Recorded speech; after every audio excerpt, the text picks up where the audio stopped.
You're watching Open House. To be successful in real estate typically takes talent and the ability to really connect with your clients. Often, it also takes patience.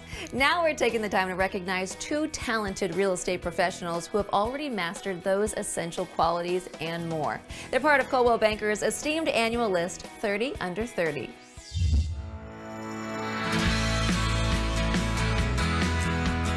Hi, I'm Irina Grenovich, a real estate agent with Coldwell Banker here in the beautiful Napa, California. And I'm Josh Diaz, also with Coldwell Banker in Napa, California. Coldwell Banker's 30 Under 30 is a great program which selects 30 individuals under the age of 30 based on their community leadership, sale volume, creativity in business, and so forth. Since I started working with Coldwell Banker, the 30 Under 30s were my role models. I figured if they were young and successful, then I could do that too. To be selected for Coldwell Banker's 30 Under 30 is such an honor. I believe that success is surpassing the goals you set and then enjoying the fruits of your labor. Being a mom of two children really leaves little room for error. I really need to focus on the time that I have to really put it into the business. And by being driven in all these parts of life, that's when I feel I'm successful. And that's why Coldwell Banker is such a great firm to work for, because they set you up for that success. I've always been fascinated with real estate. At first, I wanted to become an architect. I realized that I need more interaction with people. To me, real estate is a definition of American dream. I wanted to be able to control my career and be flexible with my time, but also work with people on a daily basis. When I first started, I realized that social media was not being used at all. Not only has technology changed the way buyers are looking for the property, it also changed the whole real estate game for the agents. In a competitive market like we have in the Bay Area, the young buyers are looking for a proactive and aggressive representation to get into home ownership. I think younger buyers are looking for brokers that not only can respond instantaneously, they really want someone that can relate to the interests, where they are in life, and what their goals are going to be. If I live in this community and I say I care, if I care, then I should be doing something to make it even better. It's one thing just to say it and one thing to do it. I want my community to be a great and safe place to raise my children and for my clients to also raise theirs. And that's what Coldwell Banker is all about, not only selling homes, but building communities. The advice I'd give to someone going into real estate is to be open to change, to never think you know it all, and to always be listening for advice. At the end goal is you're finding someone their dream home. You are fulfilling that dream with them, which is awesome. My advice to a young first-time homebuyer is not to rush into things. Ask a lot of questions. Keep asking questions until you really know what's going on. It is important to work closely with your realtor to analyze your personal situation. And then listen to your agent for the rest of the transaction, because they have your best interest in mind. The daily work routine isn't a routine, and every day you're solving a different problem. We're able to convey integrity and offer luxurious experience to our clients. Coldwell Banker has provided the resources for me to be better than I'd ever dreamed. To find out if a career in real estate is right for you, just visit coldwellbanker.com.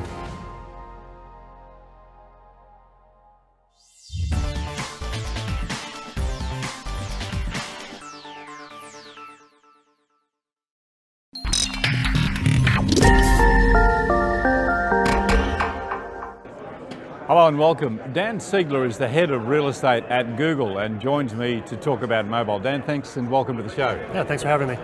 More and more users are using mobile. Do you expect that to increase? Because it's going at a phenomenal rate now. It is. We do. We think it will increase. Even specific to the real estate space, we did a study last year analyzing query behavior and also surveying in-market home buyers. And we found 72% of home buyers now use a mobile device as part of their journey. Just in the last 2 years, we've seen home buying, home shopping related queries on mobile devices more than double. When I say that, we're talking about off of a pretty big base to begin with. But we do think it will continue, and really fueled by now the emergence of voice search. Voice search is really the most quickly adopted technology by consumers since the smartphone. And it makes it so much easier to use mobile devices because it's so hard to type on them. And so as voice becomes more and more ubiquitous, right now we've got about 91 million people using voice actively. We think that will continue to fuel more and more mobile query behavior. Of course, with Google Home now too, that's sort of, is that considered mobile? It's not currently considered mobile. Very limited sort of advertising opportunities for now, but you're absolutely right to make that connection between voice now, starting on mobile devices and then coming to the home. Because we talk about searching for real estate agents, Google Home, you ask her to tell me about the local real estate agent, the best real estate agent. That potential is there, isn't it? It is, yeah, absolutely. Yeah. Not hard to imagine a world where voice is the main way you're interacting with the internet. I guess acting with everything, because voice activation in cars, it's just becoming more and more that we're just looking for devices. So the mobile sphere is more than just mobile phones and iPads, isn't it? I mean, mobile is just getting away from the desk. It is, sure. I think different folks define mobile different ways. I mean, at Google, on the advertising side, we think of mobile as smartphones specifically. We even break out tablets separately for now. We actually have started grouping desktop and tablet together and then looking at mobile separately. So when you talk about mobile, you're only talking there about phones? About smartphones. About smartphones. Yeah. That's phenomenal. Is that the biggest growth sector in mobile? Or, I mean, we're looking at, is the phone taking over from the pad? It has long since taken over from desktop and the iPad. We are years beyond the point where we used to call the mobile moment, which is when query volume on mobile exceeded that of the other two types of devices combined. Your mobile device is what you have on you all the time, really, and desktop and tablets tend to be more stationary devices, using them in home. So, we're talking here about real estate, of course, and real estate agents, but I'm just curious to know if there is one industry that's taking up mobile more than any other. It's becoming ubiquitous, and even some of the industries that you might have thought a few years ago would never be disrupted by mobile absolutely have been. I mean, who would have thought a few years ago, outside of real estate, that 50% of people would be banking through their mobile devices now? Right now we're seeing 60% of job searches being conducted through mobile devices. Things that you just wouldn't have thought of now. It is really becoming a mobile-first world. Yeah. Do you think the real estate industry, real estate agents and brokers understand the importance of mobile or being seen on mobile, not just the internet? Well, I think the real estate industry is waking up to that. I think collectively could probably stand to act with a little bit more urgency. I think there's there's a risk of only looking at competition within your space and looking at what other real estate companies and brands are doing. But I think you have to understand through the lens and perspective of the consumer. Every time they have a fantastic, super assistive and helpful experience through a mobile device, regardless of the industry, they see what's possible with that technology, and they come to expect that every time. And so real estate companies, with regard to consumer expectations, you're competing with the Ubers of the world, the Airbnbs of the world, the Amazons of the world, those that are at the vanguard of providing these amazing and helpful mobile experiences. What do you see, what does Google see as the future real estate agent? I mean, how will they be working with mobile and with voice technology? So I think there's more technology coming that will make mobile even more helpful and more ubiquitous. What we're thinking about now at Google, two areas, what we would call visual in and visual out. And vision in general, we think, is sort of the next phase of search to begin with. If you think about search starting with text inputs and outputs and typing, now we're talking about voice and how much easier that gets. We think visual is the next. And so visual in for us is about Google Lens, which essentially is a camera function that helps you scan and recognize objects in your environment and get more information about them. So consider home decor items, for example, right? Scanning that and then getting information about that item, getting recommendations for similar items that you might like, etc. Google Lens right now I can identify over 1 billion items, and that's only going to grow exponentially. The other piece of that, what we call visual out, also really exciting. That's essentially augmented reality or AR. And AR we really think is just about to sort of enter the mainstream. It's available on millions of devices now, but will really hit the mainstream. And so we still today probably associate AR with entertainment and those types of experiences, but ultimately the killer apps in AR will probably be ones that make life just a little bit easier. Some early examples we're seeing outside of the real estate space, the cosmetics company L'Oreal, familiar with them? So they acquired a company now that lets people virtually try on makeup to see how it would look before, not only before purchasing it, but they don't even have to really try it on, put it on their face and wash it off, they can just see. Mercedes-Benz, the car manufacturer, they're testing now using AR the user manual overlay. So now you're in your car scanning the different features of the car, and the user manual information just comes up through your phone. You don't have to open up the manual. So little things like that make a big difference in the everyday life of consumers. Let's talk about augmented reality in real estate for a moment. Where do you see that going? What are some of the developments happening there?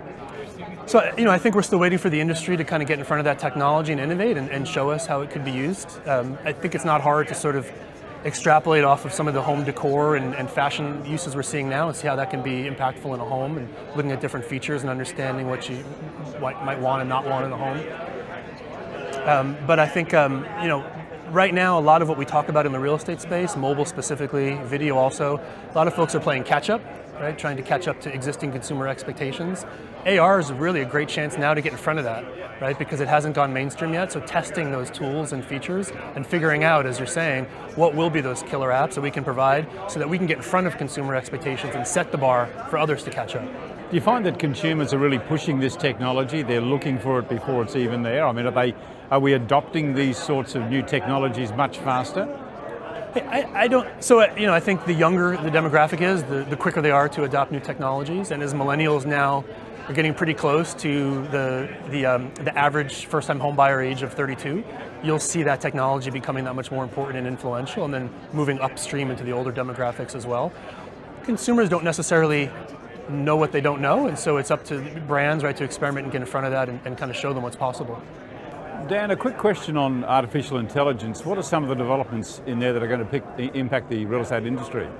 Sure. So artificial intelligence are really exciting and quickly developing fields, specifically, say, machine learning and computer vision. There are a couple of applications in the real estate space.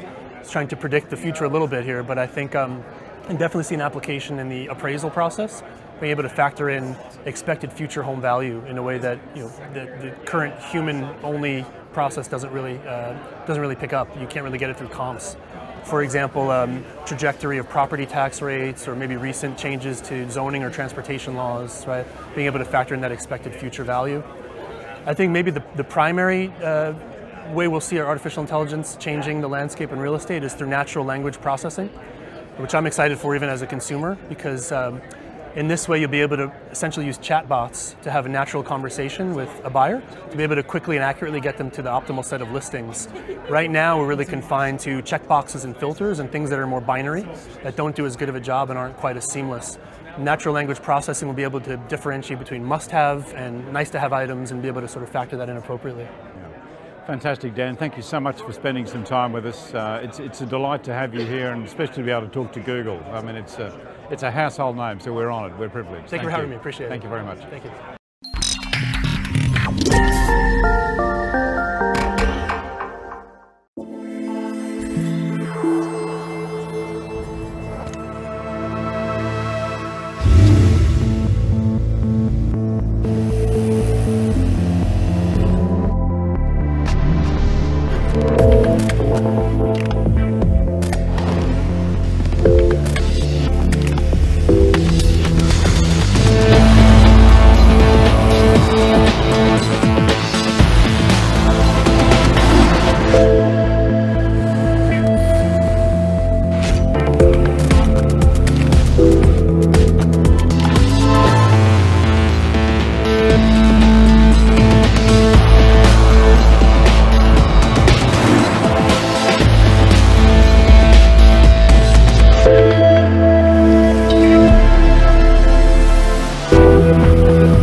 Four years ago, here at TED, I announced Planet's Mission 1, to launch a fleet of satellites that would image the entire Earth every day and to democratize access to it.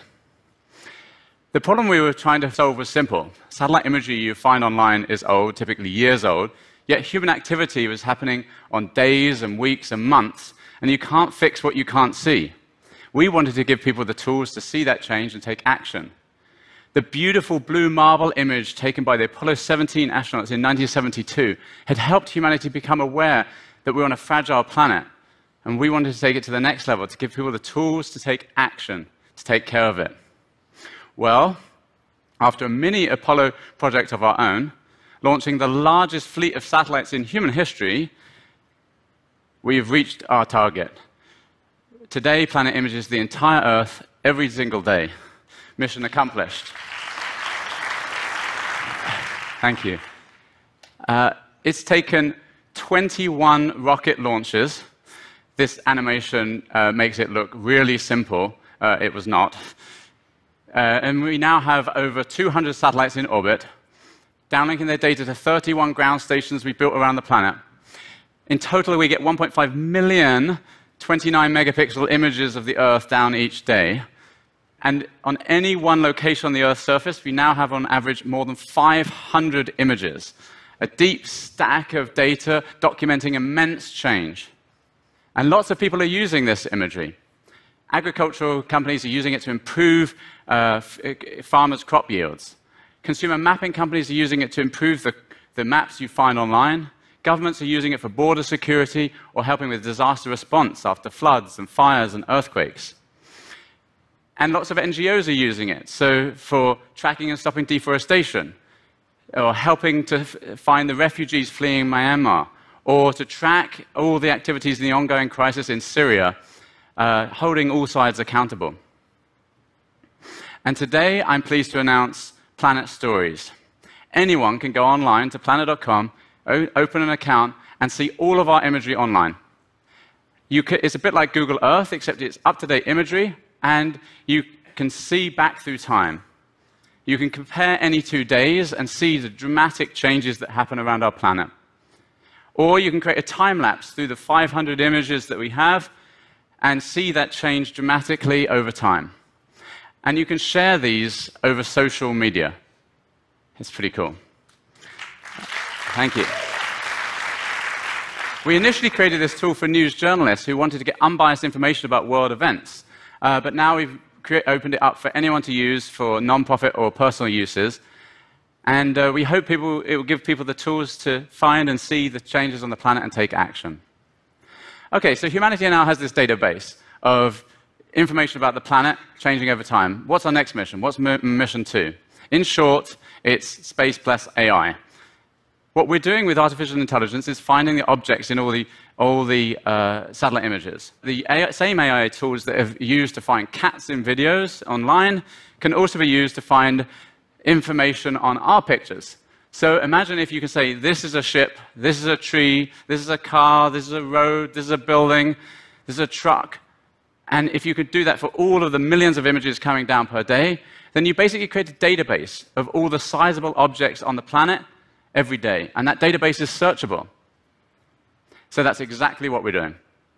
Here's a prototype working on an API. This is Beijing. So imagine if we wanted to count the planes in the airport. We select the airport, and it finds the planes in today's image, and finds the planes in the whole stack of images before it, and then outputs this graph of all the planes in the Beijing airport over time. Of course, you could do this for all the airports around the world. And let's look here in the port of Vancouver. So they would do the same, but this time we'll look for vessels. So we zoom in on Vancouver, we select the area, and we search for ships, and it outputs where all the ships are. Now imagine how useful this would be to people in coast guards who are trying to track and stop illegal fishing. See, for legal fishing vessels transmit their locations using AIS beacons, but we frequently find ships that are not doing that. The pictures don't lie. And so coast guards could use that, could go and find those illegal fishing vessels. And soon we'll add not just ships and planes, but all the other objects, and we can output data feeds of those locations of all these objects over time that can be integrated into different people's workflows. In time, we can get more sophisticated browsers that people pull in from different sources. But ultimately, I can imagine us abstracting out the imagery entirely and just having a queryable interface to the Earth. Imagine if we could just ask, hey, how many houses are there in Pakistan? Give me a plot of that versus time. How many trees are there in the Amazon? And can you tell me the locations of the trees that have been felled between this week and last week? Wouldn't that be great? Well, that's what we're trying to go towards, and we call it Queryable Earth. So Planet's mission 1 was to image the whole planet every day and make it accessible. Planet's mission 2 is to index all the objects on the planet over time and make it queryable. Let me leave you with an analogy. Google indexed what's on the internet and made it searchable. Well, we're indexing what's on the Earth and making it searchable. Thank you very much.